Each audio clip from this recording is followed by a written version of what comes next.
Hi there. Short story ideas. Okay, we have pretty much talked about your home environment when it comes to write what you know and all the things that surround you. Good advice is basically to get yourself pen and paper because you're a writer and look at all the things that can go wrong because I'm going to say this again and again and again and again and again because a lot of would-be writers don't actually want to follow this advice. If you want to write great stories, you've got to have problems. So you've got to ask yourself, what is that? How can it go wrong?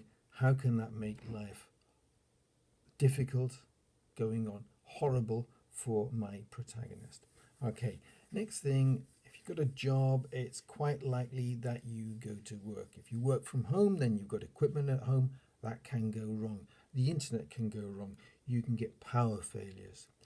Commuting to work, transport, it can go wrong. It can break. There can be traffic jams.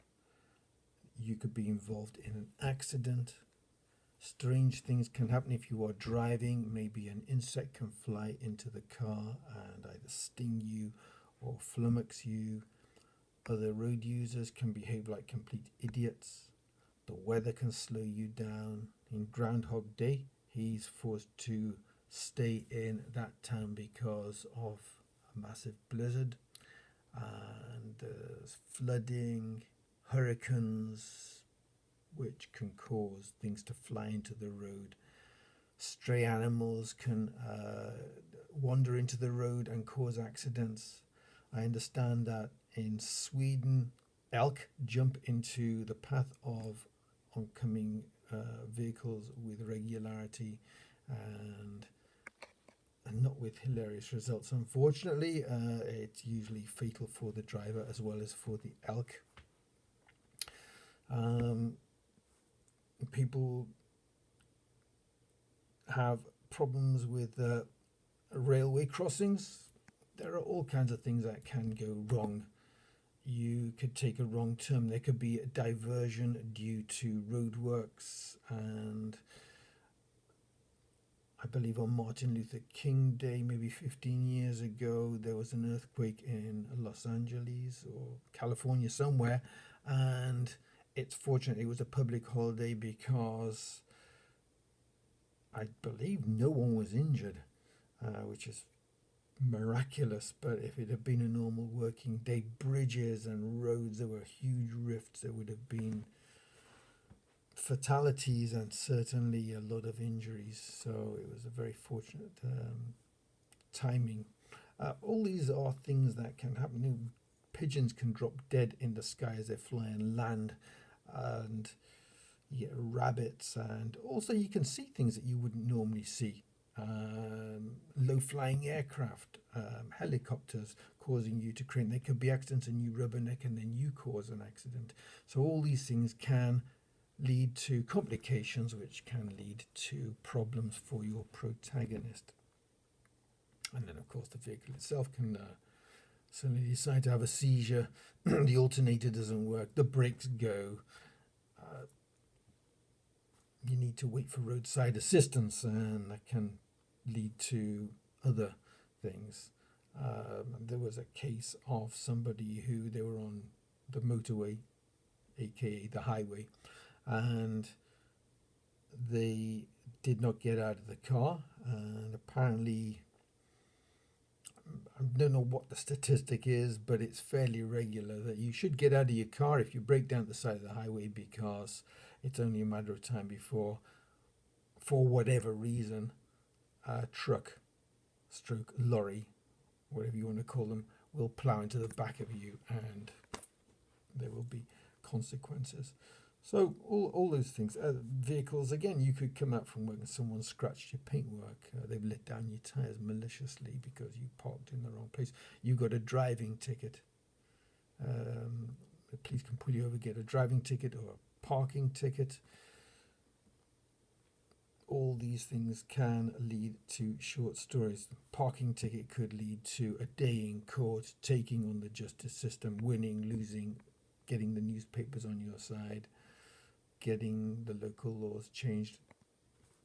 These are all things which could lead to literary fiction, science fiction, change the vehicle, make the laws outrageous, make them random, fantasy instead of a insect flying into your place. I don't know. Depends on if it's a supernatural or ghost. And a spirit flies into your car, tries to take over the driving.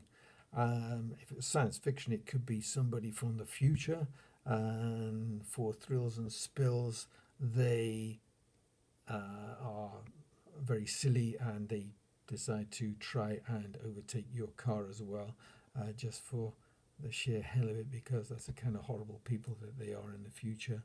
I don't know.